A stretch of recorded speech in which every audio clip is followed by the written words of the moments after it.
coloração verde, presente em shows de fogos de artifício, é consequência da combustão de um composto denominado borato de trimetila, BOHCH3,3.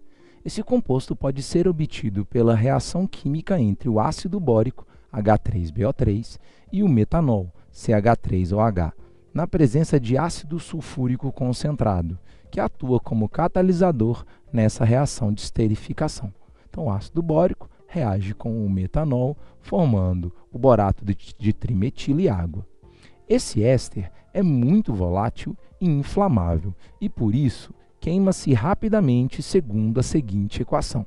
Então, o borato de trimetila reage com gás oxigênio, forma ácido bórico, gás carbônico, água e produz fótons. Foram utilizados 7 mols de borato de metila para um show de fogos durante 15 minutos.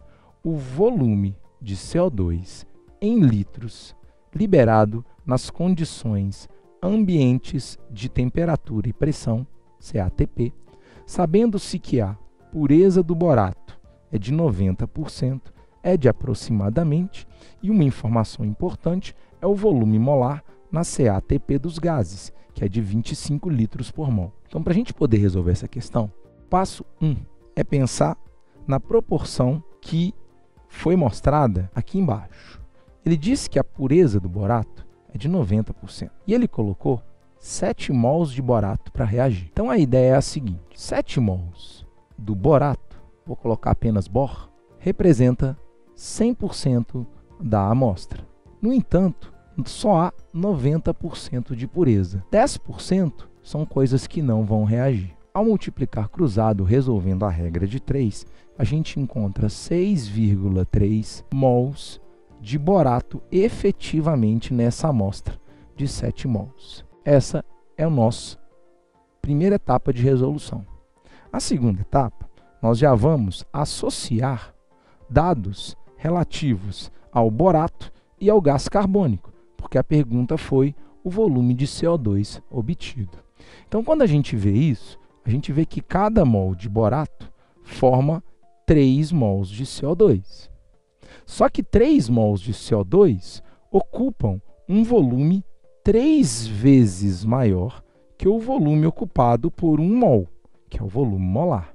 Então, nós podemos escrever assim: 1 mol do borato, ao reagir, formaria 3 mols de CO2, que são 3 vezes 25, que são 75 litros de CO2, desde que nós estejamos na CATP. Ele perguntou o volume de CO2 para a quantidade de borato que nós temos pura, que são 6,3 mols do borato. Então, quando a gente resolver essa regra de 3, a gente já vai encontrar o volume do CO2, que é de exatos 472,5 litros de gás carbônico formado na CATP.